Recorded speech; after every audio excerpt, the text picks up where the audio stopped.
تو خود کو نہیں سمجھا اب تک، قدرت کا سمجھنا مشکل ہے۔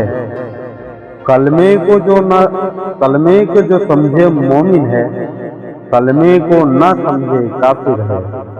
کیا پیر کوئی سمجھے کلمہ، ایک لا کا سمجھنا مشکل ہے۔ سرکار امیر اللہ فرما رہے ہیں کہ پہلے لا ہوگا تب الہ کی جلوہ گری ہوگی۔ جو صوفی حقیقی معنوں میں نفی اور اثبات نہیں سمجھتے وہ نامکمل ہے۔ ایسے فریبی لوگوں کے لیے اللہ تبارک و تعالی قرآن کریم میں فرماتا ہے کہ وہ من الناس من یقول آمنا باللہ وبالیوم الآخر وما هم بمؤمنین یخادعون اللہ والذین آمنوا وما یخدعون الا انفسهم وما یشعرون۔ اور بعض لوگ ایسے ہیں جو کہتے ہیں کہ ہم خدا پر اور روز آخرت پر ایمان رکھتے ہیں، حالانکہ وہ ایمان نہیں رکھتے۔ یہ خدا کو اور مومنوں کو دھوکہ دے رہے ہیں، دھوکہ دیتے ہیں، مگر وہ اپنے سوا کسی کو دھوکہ نہیں دیتے، مگر انہیں اس کا شعور نہیں ہے۔ یعنی وہ سوچتے ہیں کہ ہم اللہ سے جھوٹ بول کر، اللہ کے ماننے والوں سے جھوٹ بول کر حقانیت کی آنکھ سے بچ جائیں گے، لیکن اللہ بہتر جانتا ہے ان کی نیتوں کو، تو دھوکہ وہ اللہ کو نہیں دیتے، مومنوں کو بھی نہیں دیتے، وہ اپنے آپ کو دھوکہ دیتے ہیں، لیکن انہیں یہ شعور نہیں ہوتا کہ ہم اپنے آپ کو دھوکہ دے رہے ہیں۔ خیال رہے کہ ایسے گمراہ صوفی تصوف کے سبق اور اصول محمدی سے کوسوں دور ہے۔ ہر مرید کو چاہیے کہ نسبت کے آئینے میں جب بھی نظر ڈالیں، نسبت کے آئینے پر جب بھی نظر ڈالیں، غیریت کا چشمہ اتار کر نظر ڈالیں۔ پیر کا ہر خلیفہ پیر کے پردے کے بعد سلسلے کا اتنا ہی ذمہ دار ہوتا ہے جتنا ذمہ دار پیر ہوتا ہے۔ ہر خلیفہ نسبت کا آئینہ ہوتا ہے جس میں عکس محبوب کا پنہا ہوتا ہے۔ پیر کو آئینہ سمجھنے والے پر لازم ہے کہ پیر کے خلیفہ کا بھی احترام کریں۔ پیر کے خلیفہ کو پیر کا نائب نہ ماننا بھی تو عارضی طور پر ماننا۔ خیال رہے یہی منافقت ہے۔ دنیا پرست صوفیوں سے حقانیت کو بہت تکلیف پہنچتی ہے۔ آج کل دیکھا جا رہا ہے کہ کچھ صوفیوں کے دل و دماغ تبلیغ کے حق کی طرف نہیں بلکہ نظر اور چڑھاوے کی طرف زیادہ ہے۔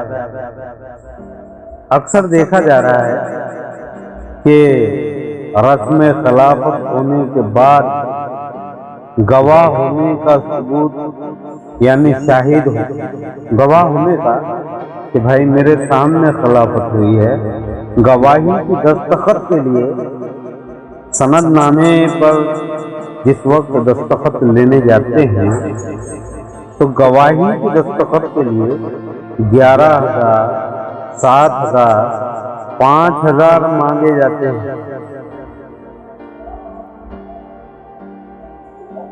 جہالت اور مفاد پرستی کی یہ بھی حد ہو گئی کہ خلافت کا معاوضہ مانگا جاتا ہے، جیسے یہ کوئی بھکاؤ چیز ہے۔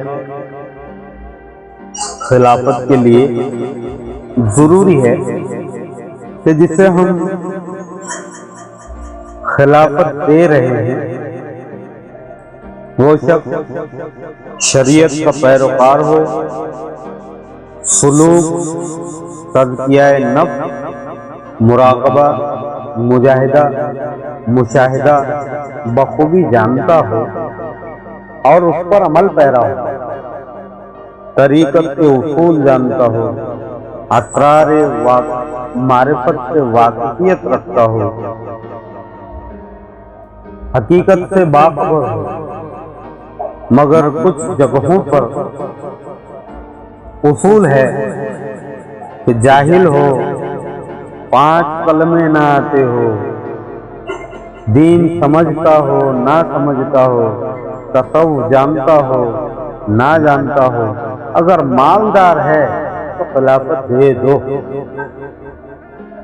اللہ کی خیر، یہ خلافت اللہ کی امانت ہے جس کے لیے رسول و آل رسول نے اپنے کنبے کی قربانیاں دے دی، مگر اس پر آنچ نہ آنے دی۔ جو خلافت کو اپنی خاندانی جاگیر سمجھ کر اس کا معاوضہ مانگتے ہیں، یہ کہتے ہیں کہ سلسلہ ہمارے جد امجد سے چلا ہے، وہ خلافت سے سرفراز نہ ہوتے تو تم تک کیسے آتا؟ میں کہتا ہوں، کیا یہی صوفیت ہے کہ دین محمدی کے اصل راہ طریقت کو دال روٹی کا ذریعہ بنا لے؟ میں کہتا ہوں، خلافت جس کے گھر کی ہے، سرکار دو عالم صلی اللہ تعالی علیہ وسلم، کیا انہوں نے خلافت کے عوض میں کچھ مانگا یا مانگنے کا حکم دیا؟ جب نہیں دیا تو انہی کے نقش قدم پر چل کر تبلیغ حق کیوں نہیں کرتے؟ کچھ خبر بھی ہے، سب اہل سلاسل ایسے نہیں ہے، مگر کچھ اہل سلسلہ کی وجہ سے تمام سلسلے کو طرح طرح کے تانے سننا پڑتے ہیں۔ سلسلے کے خلاف کوئی کچھ کہے تو مجبوراً سننا پڑتا ہے، جواب دینے میں بھی شرمندگی محسوس ہوتی ہے کہ کیا جواب دیں۔ کچھ کہتے ہیں دنیا پرست سلسلہ ہے، کچھ کہتے ہیں خلافت جتنی ہے، کچھ کہتے ہیں جبہ و دستار کی قیمت 10,000 ہے، 11,000 ہے۔ یہ بیان صرف اصلاح کے لیے کیا جا رہا ہے، کسی پر تند کرنا یہ ہمارا مقصد نہیں ہے۔ خیال رہے کہ نظر کا حکم ہے، نظر کا حکم ہے، مگر نظر گم شدہ چیز کا نام ہے جو دینے والا جانے اور لینے والا چپ چاپ تسلیم کر لے۔ یہ سچ ہے، پیر سے خالی ہاتھ نہیں ملنا چاہیے، کچھ نہ کچھ نظر رکھنی چاہیے، اپنی حق حلال کی کمائی سے جو بھی حالات اجازت دیں عطا کرنا چاہیے۔ کچھ نہ ہو تو کھجور، وہ بھی میسر نہ ہو تو پھول، پھول بھی میسر نہ ہو تو تازہ پتا،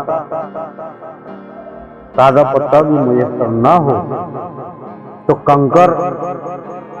حاصل کلام یہ کہ کچھ نہ کچھ نظر دینی چاہیے، جو گمشدہ حالات میں دی جائے وہ نظر، اور جو مقید ہو جائے کہ بھائی اتنے ہی چاہیے، 11,000 چاہیے، 21,000 چاہیے، خیال رہے کہ وہ نظر نہیں، قیمت۔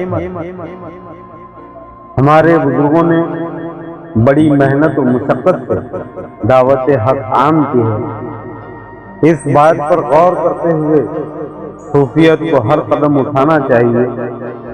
ہم یہ نہیں کہتے نظر نہ دو، نظر نہ لو۔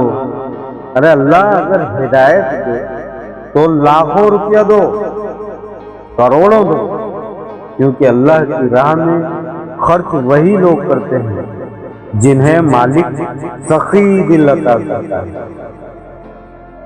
ہم مخالف ہیں مانگنے کے، جس کی وجہ سے جسے مانگا جائے اور اس کے پاس نہیں ہو تو اسے شرمندگی کا سامنا کرنا پڑتا ہے۔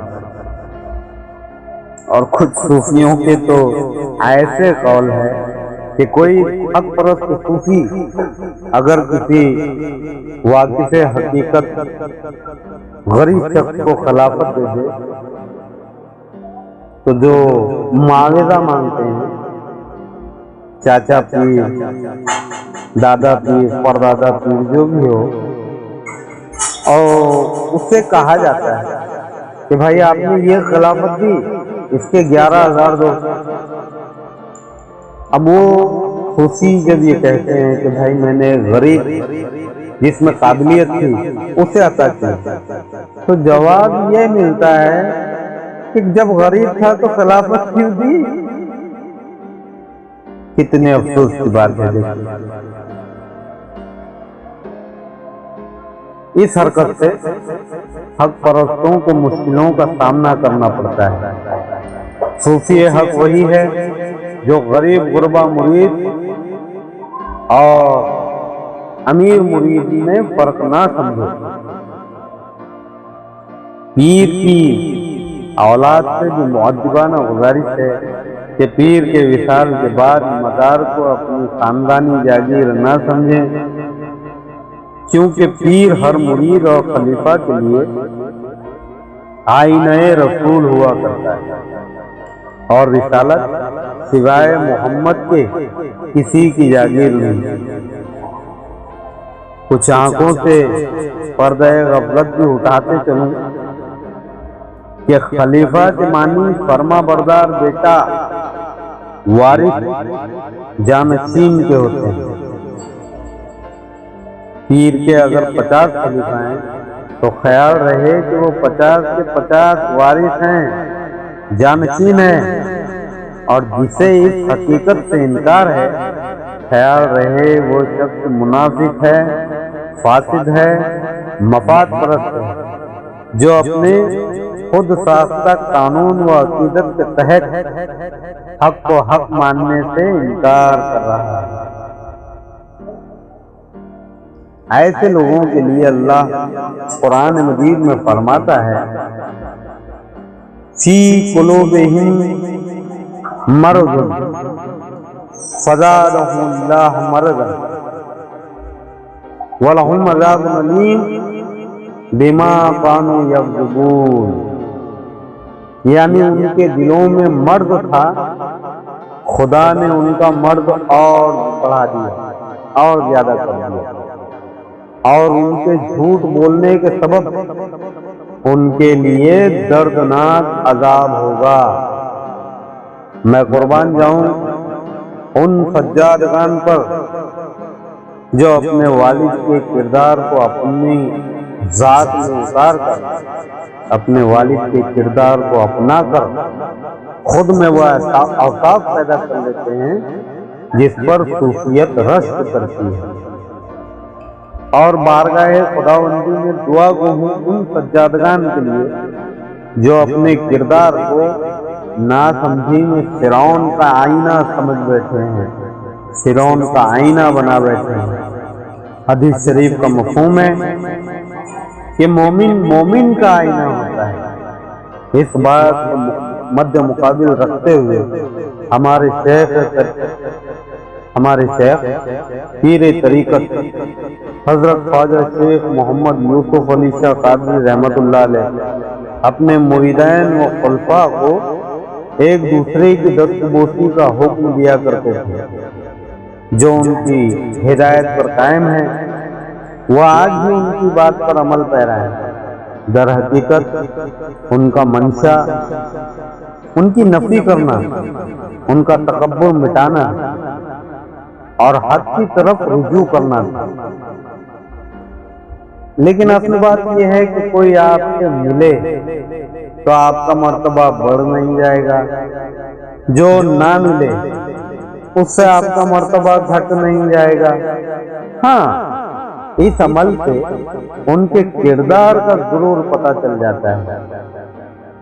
مولا ہر ایک کو صراط مستقیم پہ چلنے کی توفیق عطا فرمائے، اور جن کی ذات میں تکبر جنم لے چکا ہے، مولا اس تکبر کا خاتمہ کر کے